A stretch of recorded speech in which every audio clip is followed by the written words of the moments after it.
J'ai fini de recalibrer, désamorcer mes 38. Maintenant je vais passer au raccourcisseur. J'ai fait le tri, hein. Là j'ai pris des étuis et Fioki, ceux qui sont marqués GFL.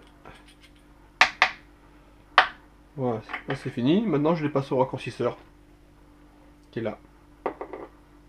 Je vais ranger ça, j'ai plus besoin. Donc là, j'enlève mon outil de désamorçage et recalibrage. Je mets de côté. Et je récupère mon chalodeur pour mettre sur mon raccourcisseur.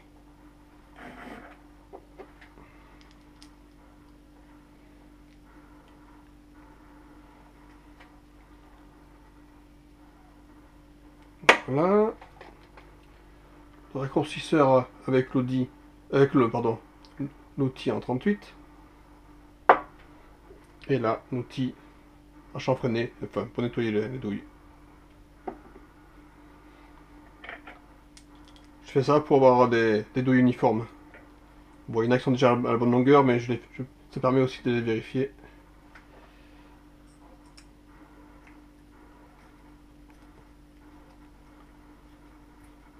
Voilà, ça en avait besoin.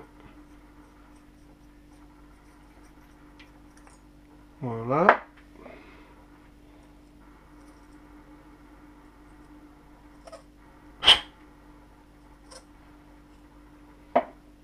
Et une fois que c'est à longueur, dans la boîte à côté.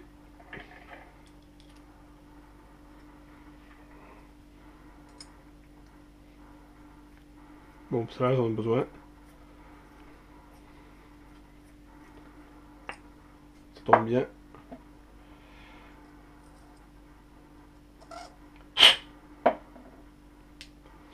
Et là, par contre, je suis sûr qu'il y en a qui n'ont pas besoin, je pense qu'elles sont là.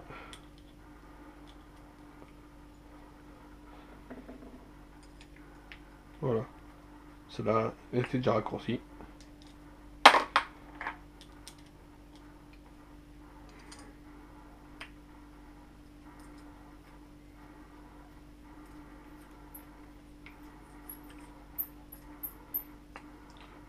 Bon, là, je fais la même, on peut le monter sur une perceuse. Hein. Donc, je préfère le faire à la main. Voilà. Et ben, il faut faire des 50 autres. Voilà le dernière douille, raccourcir.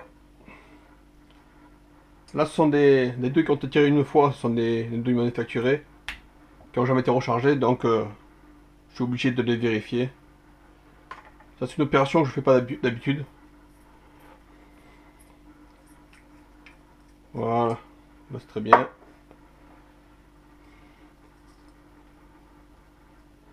Voilà, une fois que je l'aurai tiré, une fois rechargé, j'aurai plus besoin de les raccourcir, elles bougent plus pratiquement. De temps en temps, au bout de 4 ou 5 rechargements, je les vérifie. Mais en général, c'est bon. Là on le voit, hein, elles sont neuves. C'était des douilles en 38 spéciales qui étaient légèrement serties, donc forcément ça longe. Voilà. Et bien maintenant je vais récupérer mon chalodeur et je vais changer d'outil. Je vais mettre l'outil pour élargir le collet. Voilà.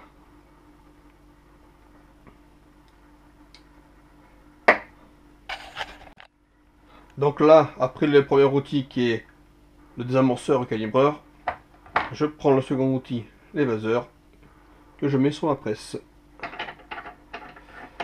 Bon là, les outils sont déjà réglés. Hein. Je ferai pas, je ferai peut-être une vidéo pour, pour voir les réglages. Là, je le fais pas parce que j'ai pas envie de tout dérégler.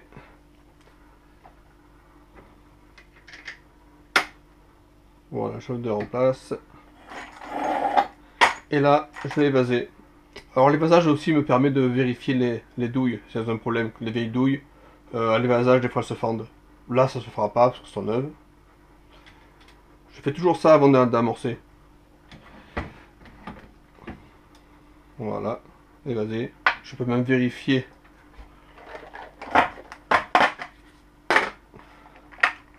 que mon ogive rentre comme il faut.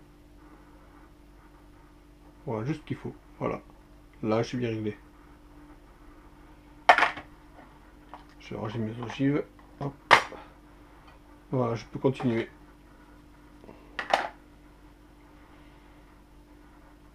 Je vais mettre là ou là-dedans. Allez, c'est pareil. Hop. Ça ira plus vite.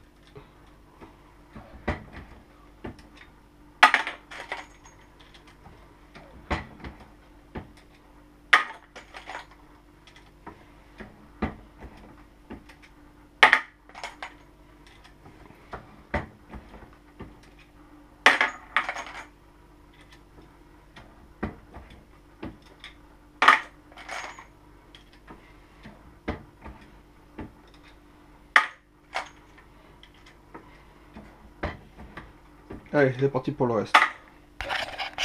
Le vasage est fini. J'arrange la douille dans le petit pot. J'enlève l'outil évaseur pour pas faire de bêtises. Par la suite, parce que si j'utilise pour siéger, il y aura un problème. Je mets dans sa boîte. Je prends le loader car je vais l'utiliser pour amorcer. Et là, je ferme ma boîte. Pour l'instant, je n'ai pas besoin. Voilà. Donc là, moi, j'utilise un amorceur à main. Je préfère. Permis de mieux visualiser ce que je fais.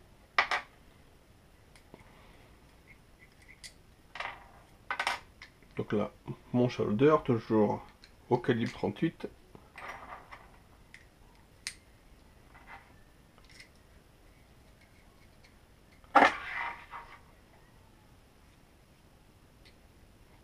Il y a un sens, hein, faut pas se tromper. Ensuite, maintenant,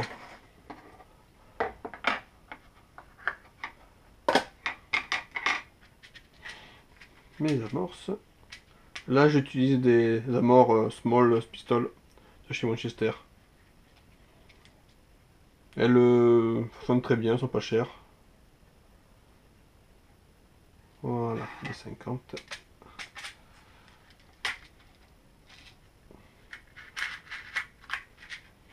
J'utilise aussi des fédérales pour longtemps.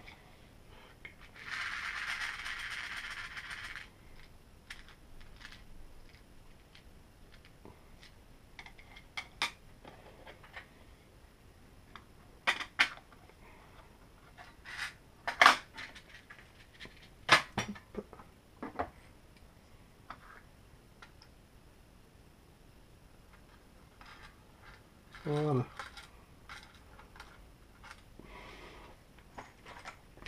Et là, c'est parti pour les 50 douilles à amorcer. Voilà. Ça fait un beau travail. Mieux qu'à la presse. C'est plus régulier. Je sais qu'on gagne du temps à la presse. On peut le faire à la presse, on gagne du temps, mais le travail, c'est pas le même. Enfin, pour moi. Voilà. Un peu plus de lumière. Voilà.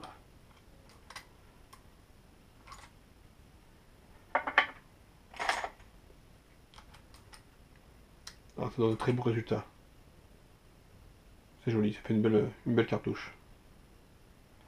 Bon, et bien c'est parti pour le reste.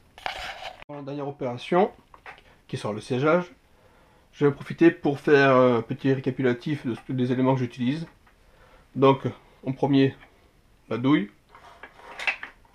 Ce sont des 38 spéciales chez Fiocchi. Ensuite, les amorces des Small Pistols de chez Manchester.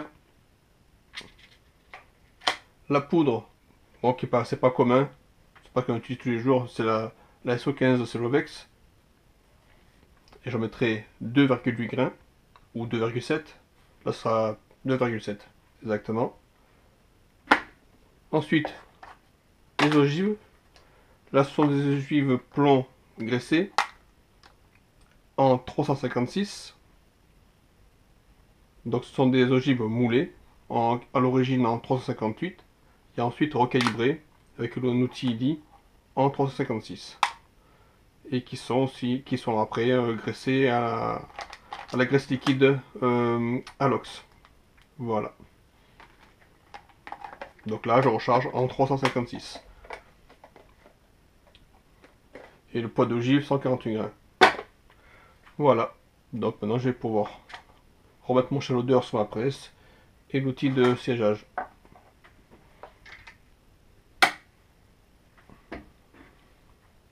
La poudre, on met à sa place. On a les amorces.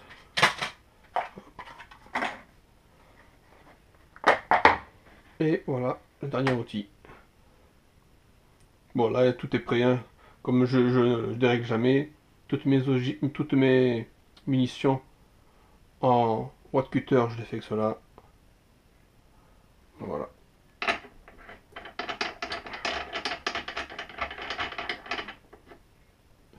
Et là, c'est parti. Alors, pour la doseuse, j'utilise une doseuse RCBS. C'est la Little Dandy. Sur laquelle on peut mettre plusieurs cylindres qui sont numérotés. Et là, pour avoir les 2,7 grains de Lovex, j'utilise le numéro 5, le tiroir numéro 5. Voilà, là j'en ai plusieurs, hein, j'ai le numéro 4, enfin bon, bref. J'en ai plusieurs, je se présente comme ça. Et là j'ai le numéro 5. Donc là, je sors mes ogives. Allez, j'attrape ma première. C'est très simple, toute l'opération en un coup.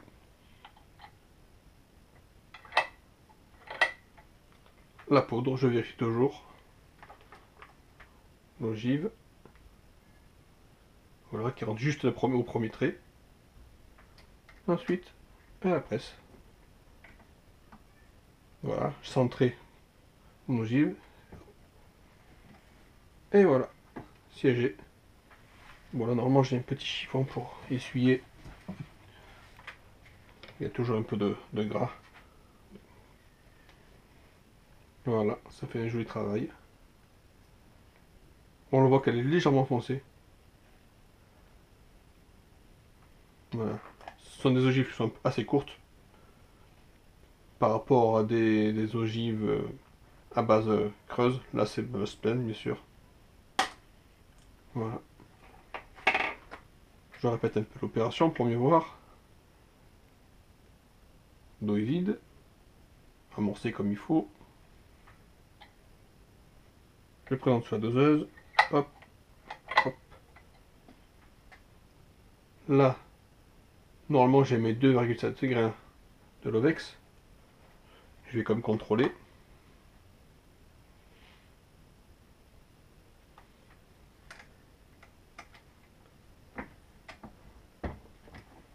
Hop. Bon, ça fait de belles cartouches.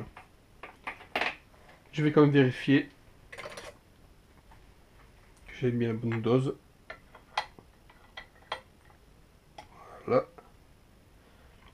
Et là je passe à la balance à fléau.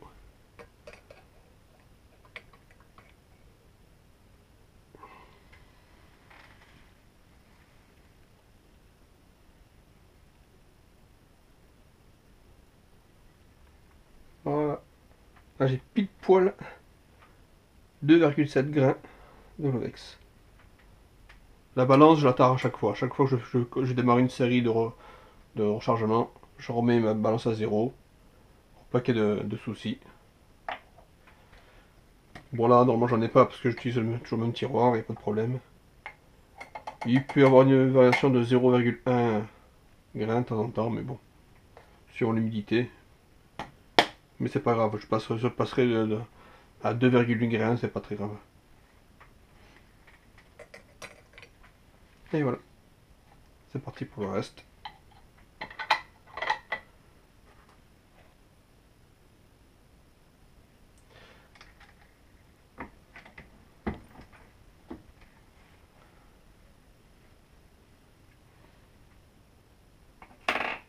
Ouais, c'est parti pour la suite.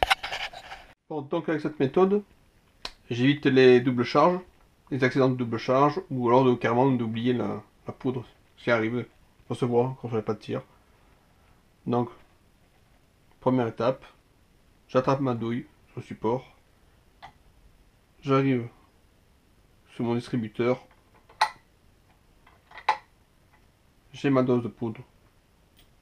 Là j'arrive à la lumière, je vérifie, je prends mon ogive, je quitte jamais ma douille de la main.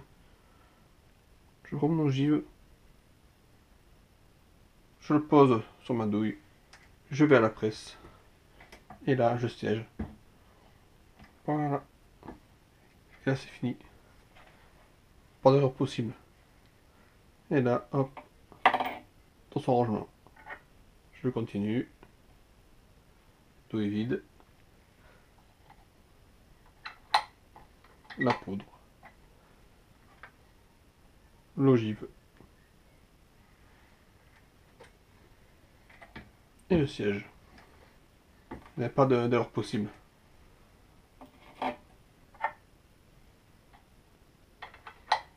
C'est impossible. En plus, je passe tout le temps devant la lumière. Hop. Il y a de la poudre. On est tranquille. Il n'y a pas d'incident.